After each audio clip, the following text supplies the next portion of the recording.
Utsman bin Yahya, menurut Snook, sangat giat mengkampanyekan kepada umat Islam untuk tidak memberontak terhadap penjajah Belanda.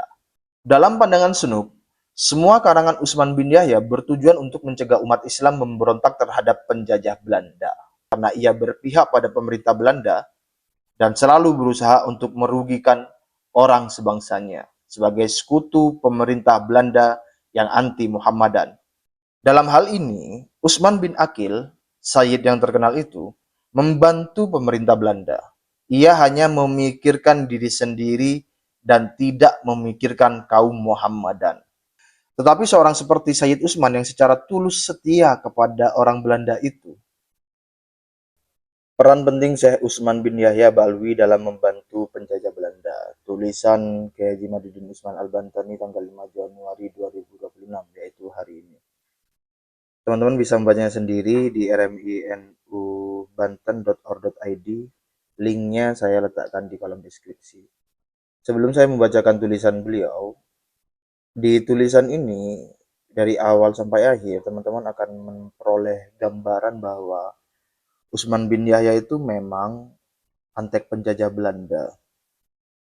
Fix antek penjajah Belanda dan tidak dapat ditafsiri lain selain itu. Sebagaimana yang diungkapkan oleh seorang kiai dari Tebuireng kalau tidak salah, mengatakan bahwa apa yang dilakukan oleh Utsman bin Yahya itu adalah sebuah cara lain dalam berjuang, atau sebagaimana yang dikatakan oleh klan Habib Alwi lainnya bahwa apa yang dilakukan oleh Utsman bin Yahya itu adalah sebuah cara yang berbeda dari Syekh Hashim Asy'ari. Itu tidak bisa begitu. Fix itu tidak bisa diartikan seperti itu. Oleh karena itu teman-teman, silakan share tulisan Kiai Imad ini atau video ini kepada Habib-Habib itu atau kepada Kiai yang di Tebuireng itu atau pada kibin-kibin yang membela Utsman bin Yahya. Ketika saya membaca tulisan ini, itu saya memperoleh gambaran bahwa Utsman bin Yahya itu memang orang yang licik, penjahat, dan menggunakan dalil-dalil agama untuk kepentingan pribadi. Dia berkamuflase, memanipulasi ayat-ayat agama, ajaran agama Islam untuk kepentingan dirinya dan untuk kepentingan penjajah Belanda. Ada sebuah emosi yang timbul di perasaan saya ketika membaca fakta-fakta ini yang merupakan tulisan langsung dari Sunuk Horogronya tentang Utsman bin Yahya. Memang betul-betul penjahat Utsman bin Yahya ini. Tidak ada kata lain selain itu. Coba deh teman-teman baca sendiri di rminubanten.or.id. Tidak bisa, nggak bisa dimaknai atau ditafsiri atau dianalisis bahwa Utsman bin Yahya itu mengambil jalan yang berbeda, jalan perjuangan yang berbeda dengan Hasyim Asy'ari. Tidak bisa. Memang sudah fix pasti bahwa Utsman bin Yahya itu penjahat dan antek penjajah Belanda. Yang levelnya itu sudah level apa ya? Ya penjahat-penjahatnya penjahat. Dan tulisan dari Sunuk Hargoronya ini juga senada dan mengkonfirmasi tulisan dari Van den Berg yang apa ya? Yang mereportase bahwa orang Arab saat itu yang dimaksud adalah Hadrami, baik itu Ba'alwi atau non Ba'alwi, itu tidak peduli terhadap nasib kaum pribumi sepanjang kepentingan pribadi, kepentingan material dan spiritualnya terganggu. Dan hampir selalu mereka berpihak kepada penjajah Belanda. Jadi Van den Berg dan Sunuk Hargoronya itu menuliskan hal yang sama. Saya bacakan ya. Laporan Christian Sunuk Hargoronya yang paling populer terkait konteks sejarah politik dan sosial di Hindia Belanda, Indonesia, terangkum dalam buku karya monumentalnya berjudul Amteligke Adviesen van C. Sunuk Hargoronje, Nasihat-nasihat jabatan C. Sunuk Hargoronje. Dalam menyusun analisis ini, Snook bekerja sama dengan tokoh Ba'alwi, Syekh Utsman bin Yahya, untuk memastikan kebijakan kolonial tidak memicu pemberontakan berbasis agama. Buku berisi laporan Christian Snook Horgrone itu telah diterjemahkan ke dalam bahasa Indonesia dan tersedia untuk publik dengan judul Nasihat-Nasihat C. Snook Horgrone semasa kepegawaiannya kepada pemerintah Hindia Belanda 1889-1936. Proyek penerjemahan besar ini dilakukan melalui kerjasama Studi Islam Indonesia Belanda (INIS) mulai tahun 1989. Koleksi ini terdiri dari 11 jilid yang mencakup berbagai topik mulai dari Islam, hukum adat, hingga masalah politik kolonial. Dalam tulisan ini, saya akan memilih fokus pembicaraan tentang sosok pembantu Christian Snook Horgrone yaitu Syekh Utsman bin Yahya Ba'alwi, yang banyak terdapat dalam buku itu, baik yang terdapat dalam kata pengantar oleh P.S.G. van Koningsveld, laporan Snook langsung, maupun reportase surat kabar yang dikutip Snook. Kata Said yang disematkan dalam tulisan ini adalah kutipan dalam buku, relasinya dengan integritas kutipan, bukan dalam arti pengakuan akan validitas sebuah genealogi. Dalam kata pengantar, Koningsveld mengungkapkan bahwa Syekh Utsman bin Yahya diangkat oleh pemerintah Belanda secara resmi sebagai rekan kerja Snook dengan gaji bulanan sebesar 100 gulden.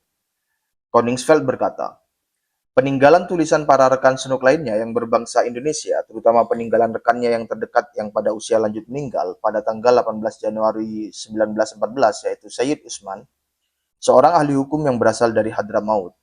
Tokoh ini atas usul Snook, tertanggal 20 Juni 1889 telah diangkat menjadi rekan tetapnya dengan gaji bulanan sebanyak 100 gulden. 2 tahun kemudian telah diberikan kepadanya sebutan penasihat honorer.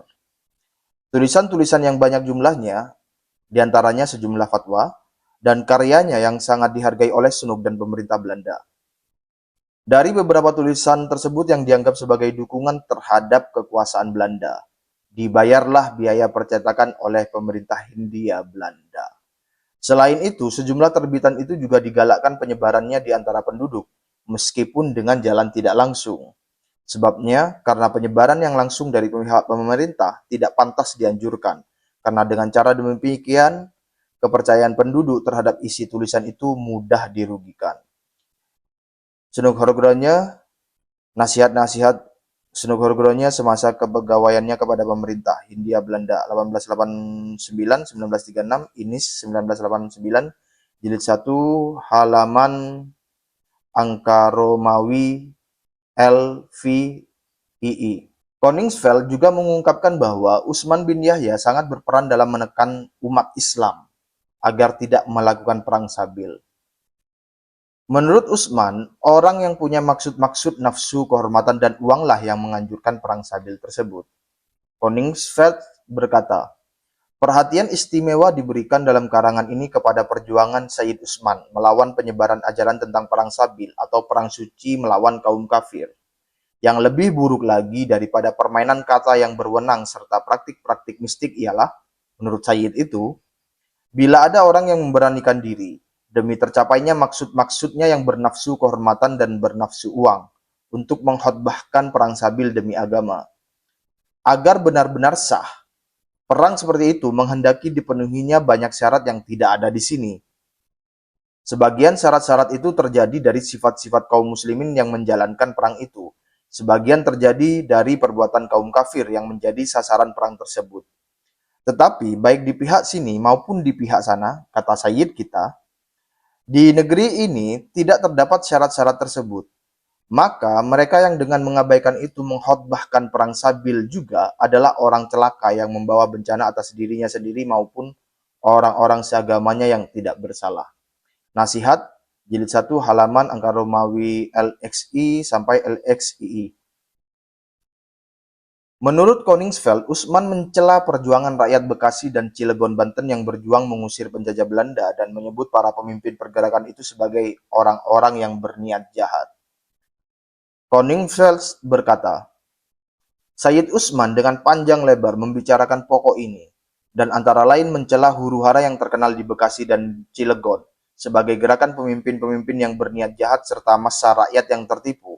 Kemudian ia memuji orang-orang sebangsanya yang berkelakuan baik. karena seorang pun di antara mereka tidak pernah menyebut-nyebut perang Sabil. Terutama pembahasan masalah yang tersebut terakhir ini, dengan cara yang dipakai oleh Sayyid Utsman, pantas mendapat penghargaan yang sebesar-besarnya. Seperti setiap orang yang cukup penting lainnya pun ada yang iri kepada pengarang ini. Orang-orang tersebut dengan sendirinya mungkin memutarbalikkan soal itu dan dengan merugikan citra Sayyid tersebut pada para pembesar Muhammadan. Misalnya di Mekah, tempat Sayyid itu mempunyai hubungan-hubungan yang berpengaruh, menggambarkan soal tersebut sedemikian rupa, seolah-olah ia hendak menggagalkan peraturan syariat mengenai jihad sebagaimana adanya. Namun, ia percaya kepada pemahaman para pembesar tersebut dan kewibawaan besar yang dinikmati olehnya di segala pelosok Kepulauan Nusantara, juga di Banten, telah dipertaruhkannya demi ketertiban dan ketentraman. Siapa yang selanjutnya di Hindia Belanda hendak mengkhotbahkan perang Sabil melawan pemerintah dan melawan bangsa Eropa, wakil dari bidang Muhammadan berhadapan dengan wakil yang paling berwibawa di bidang ilmu suci di negeri ini. Nasihat Jilid 1 halaman Angka Romawi LXII. Dalam fatwanya mencela perjuangan mengusir penjajah, menurut Koningsveld, Utsman selalu berdalil dengan ayat-ayat Al-Quran dan hadis. Koningsveld berkata, ulasan Sayyid Utsman selalu penuh dengan kutipan Al-Quran dan hadis suci mengenai persoalan yang bersangkutan. Agar lebih lagi menegaskan perlawanannya terhadap apa yang oleh sebagian orang pribumi secara salah disebut Perang Sabil, ia menegaskan bahwa pada tahun 1858 ketika penduduk Jeddah membunuh orang-orang Kristen yang bermukim di sana, itu bukan saja disusul oleh pemboman kota tersebut oleh kapal-kapal perang Inggris dan Prancis, melainkan juga oleh Sultan Turki dijatuhkan hukuman mati kepada penghasut-penghasut utamanya. Semoga buku kecil yang bermanfaat itu memperoleh banyak pembaca di antara orang pribumi dan semoga pengarangnya akan mendapat penghargaan yang pantas di kalangan orang-orang Eropa. Nasihat Jilid 1 halaman Angka Romawi LXII. Utsman bin Yahya masih dalam tulisan Koningsveld membuat kitab yang sangat menguntungkan Belanda dan orang-orang non-muslim, di mana dalam kitab itu Utsman menyatakan bahwa walau pemerintah adalah kafir dan penjajah, tetap umat Islam tidak boleh mengganggu kedamaian yang telah ada. Koningsveld berkata, sumbangan yang berikut dalam rangkaian karangan ini terbit pada tanggal 26 Maret 1891 dan berkaitan dengan tulisan Sayyid Utsman yang terbaru, Tahfi al-Uyun ala Fasad az-Zunun, pembuka mata mengenai kebusukan beberapa pendapat.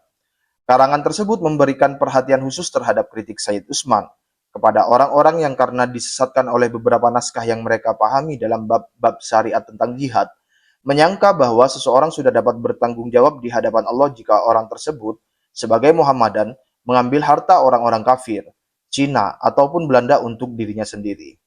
Dengan teks-teks yang berwibawa, Sayyid Utsman telah mengulas bahwa sebenarnya haram juga hukumnya jika orang memandang rendah terhadap harta darah seorang bukan Muhammadan yang hidup dengan damai bersamanya, seperti juga perbuatan yang merugikan orang seiman. Selanjutnya, ia mengulas bahwa keadaan damai yang diduga itu terdapat di mana-mana di negeri ini. Maka para penganut kesesatan yang tersebut tadi, di dunia dan di akhirat akan membawa bencana bagi dirinya sendiri. Sekaligus karena kegilaannya, mereka merusak nama baik orang-orang seiman mereka yang jujur. Itulah yang pertama di antara 9 kesesatan yang dikecamnya. Nasihat Jilid 1 halaman Angka Romawi LXIII. Sementara Snoek dalam laporannya mengungkap bahwa gaji yang diberikan pemerintah Belanda terhadap Utsman bin Yahya adalah atas usulannya agar Utsman menulis kitab sebanyak mungkin demi kepentingan penjajah Belanda. Snoek mengatakan, agaknya tidak perlu diulas bahwa pertolongan dan bantuan orang seperti itu dapat menyumbangkan banyak sekali bagi suburnya penelitian saya. Karena Sayyid Utsman tidak mempunyai harta milik dan mencari nafkah dengan bekerja sendiri, maka lambat laun mutlak diperlukan imbalan keuangan untuk menjamin bantuan tersebut. Jika imbalan ini diberikan, maka ia akan sekaligus didorong untuk mengatur agar kegiatan pendidikan dan sastranya sebanyak mungkin mandiri sesuai kepentingan pemerintah pusat. Hal ini sebenarnya sudah cukup lama dilakukan, misalnya terhadap perkumpulan-perkumpulan mistik. Nasihat 9/1623. Kita akan mengetahui bahwa seorang Snook adalah politisi yang cerdik dan lihai. Walau Usman mendapatkan gaji resmi dari penjajah Belanda, tetapi pemberian gajinya tidak diberikan sebagaimana pegawai lainnya. Itu dilakukan agar kedudukan Usman sebagai tokoh di hadapan jamaahnya tidak jatuh ketika ia diketahui sebagai budak penjajah Belanda. Snook berkata, sementara itu, terutama pada keadaan sekarang, kewibawaan yang telah diberikan oleh orang-orang seiman kepada Sayyid itu akan terpengaruh kurang baik jika ia secara terbuka dikenal sebagai abdi pemerintah. Maka sebaiknya tunjangan yang mungkin akan diterimanya diberikan dengan perantaraan saya sebagai imbalan atas bantuannya yang akan diberikan kepada saya untuk penelitian ilmiah saya. Nasihat 9-1623. Usman bin Yahya, menurut Snook, sangat giat mengkampanyekan kepada umat Islam untuk tidak memberontak terhadap penjajah Belanda. Snook berkata, dan secara lisan dan tulisan di mana-mana, ia selalu mengkhotbahkan kepada pribumi dan orang asing Muhammadan yang bermukim di sini tentang ketaatan kepada pemerintah. Sedangkan kalau ia melihat agama Muhammadan disalahgunakan untuk mencari keuntungan atau untuk memupuk semangat ketidakpuasan atau memberontak, maka dengan giat ia selalu bertindak untuk melawannya. 9-1624. Dalam pandangan Snook, semua karangan Usman bin Yahya bertujuan untuk mencegah umat Islam memberontak terhadap penjajah Belanda.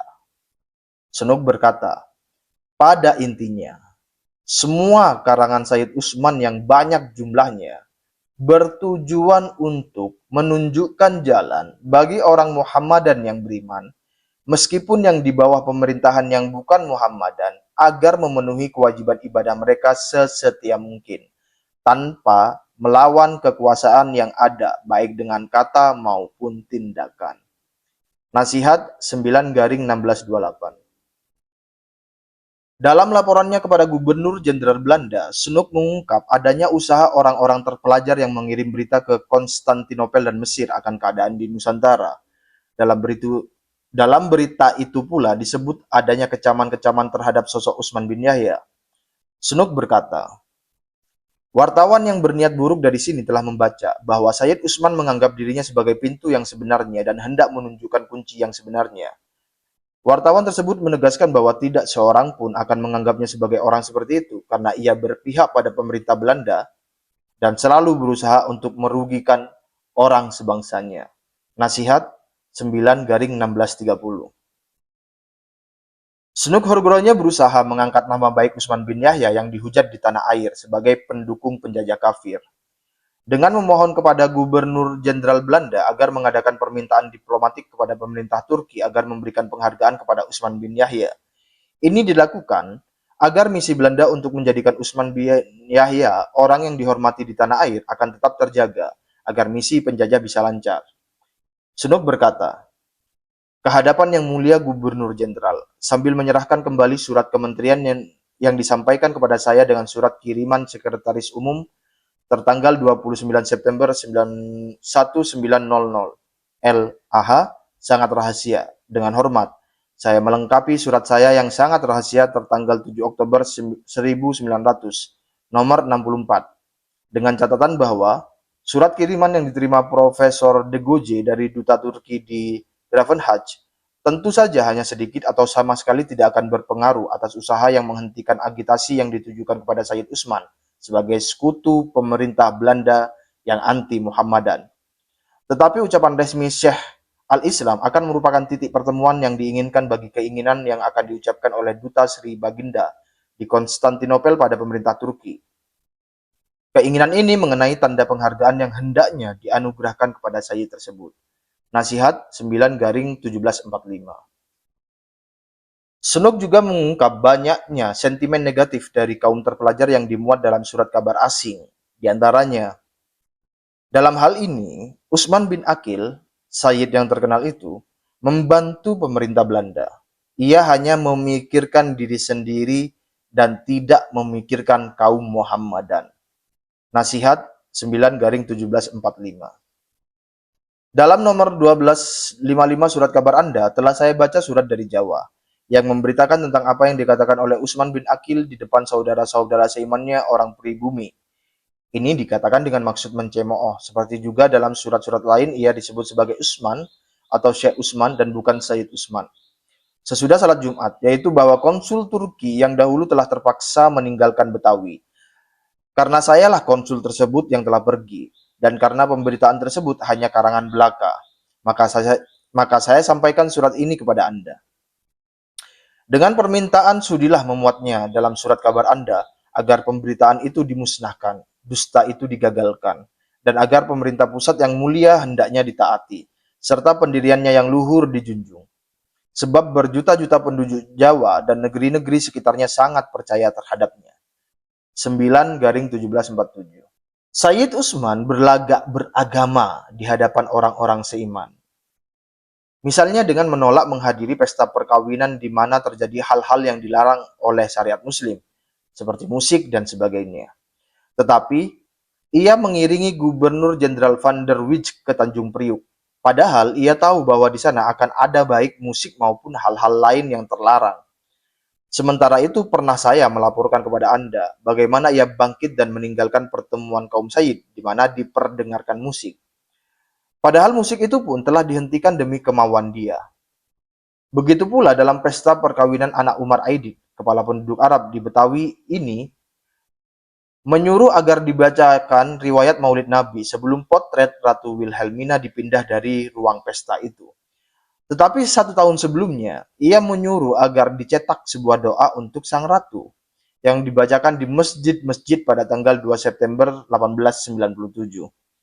Dan sekarang ia pun akan segera menyematkan bintang yang diterimanya dari Sri Ratu, tanda seru. Lalu, apakah yang masih tersisa dari kesalehannya? Nasihat 9-1748. Al-Maklumat tahun 1899, nomor 146, surat dari Jawa, tertanggal 10 Jumadil Akhir 1317, 16 Oktober 1899, Sayyid Utsman pada suatu hari Jumat di masjid seolah-olah berdasarkan kesalehannya telah mengucapkan fatwa. Tetapi dalam fatwa ini, ia menggunakan ungkapan-ungkapan kemarahan yang tidak pantas. Selanjutnya, ia menyuruh agar dicetak surat selebaran kecil yang di dalamnya dipertentangkan 8 perintah Allah dengan 8 larangannya. Tetapi tentang hal yang disebut terakhir ini, wartawan kita ingin mengajukan edisi yang telah disempurnakannya di bawah semboyan. Fakta lebih gamblang daripada kata. Wartawan tersebut memberikan catatan pada naskah Sayyid Utsman dengan maksud menuduh bahwa ia mempunyai pamrih keduniaan, kemarahan, kepuasan diri, keras kepala, acuh tak acuh terhadap kepentingan kaum Muhammadan dan membantu orang lalim, dan sebagainya. Dengan singkat, ingin memperingatkan tentang kejahatannya yang jauh lebih banyak dan lebih parah daripada apa yang harus diperingatkannya terhadap orang-orang seiman. Nasihat 9-1748. Sebagaimana semua orang yang berdosa merasa dirinya risau jika diingatkan kepada dosa mereka, di sini kita lihat sikap pemerintah, yang setiap kali jika surat kabar seperti itu tiba di sini, seolah-olah memandangnya sebagai seolah-olah memandangnya sebagai membawa armada yang bersenjatakan meriam-meriam kru. Maka Syekh Utsman, sahabat para penguasa, telah menerjemahkan surat kabar Al-Maklumat nomor 131 seluruhnya bagi mereka, dan berkali-kali ia melontarkan ancaman bagi wartawan. Saya ulangi, dan berkali-kali ia melontarkan ancaman bagi wartawannya. Nasihat 9-1750. Al-Maklumat tahun 1899 nomor 154. Sepucuk surat dari Betawi tertanggal 10 Rajab 1317, 14 November 1899. Yang pertama-tama membicarakan kejahatan Syekh Utsman, sebutan yang meremehkan bagi Sayyid Utsman. Ia merasa sangat tersinggung oleh apa yang termuat dalam nomor 131 dalam Al-Maklumat. Tetapi ia sia-sia mencoba mendorong beberapa orang Arab terpandang untuk menandatangani satu bantahan atas kabar tersebut. Sekarang dengan bantuan seorang pegawai Belanda, ia telah memperoleh beberapa tanda tangan lain dengan tekanan dan mencoba melawan Al-Maklumat dengan hal-hal yang gila seperti itu. Syekh Utsman pun sejak saat itu pada setiap hari Jumat sesudah sholat mengadakan pidato yang seakan-akan saleh. Tetapi karena setiap orang mengerti maksudnya, ia seolah-olah berbicara pada angin. Nasihat 9-1754. Kebiasaan itu sekarang diteruskan oleh cucu menantu Utsman bin Yahya, Rizik Syihab. Ia sering dalam setiap hari Jumat berkeliling ke banyak masjid-masjid di Jakarta dan sekitarnya, lalu berpidato setelah sholat Jumat. Majalah Amarat Al-Funun 21 November 1899. Usman bin Aqil berusaha sekuat-kuatnya untuk membebaskan pemerintah Belanda dari semua tuduhan yang dilimpahkan terhadap pihaknya. Barangkali ia mengharapkan sebuah bintang baru. Nasihat 9-1755. Dalam nomor 139 dari Al-Maklumat, semua orang seiman di Mesir, India, Aljazair, Tunis, Fez, dan Jawa diimbau agar memberi bantuan kepada orang-orang dalam wilayah Aidin yang terkena gempa bumi. Tetapi kami yang di Jawa dengan berbagai alasan terpaksa meminta maaf karena tidak dapat ikut serta. Pemerintah memperhatikan semua tindak tanduk kami di sini dan pengumpulan uang seperti yang dimaksud akan memerlukan seorang pemuka.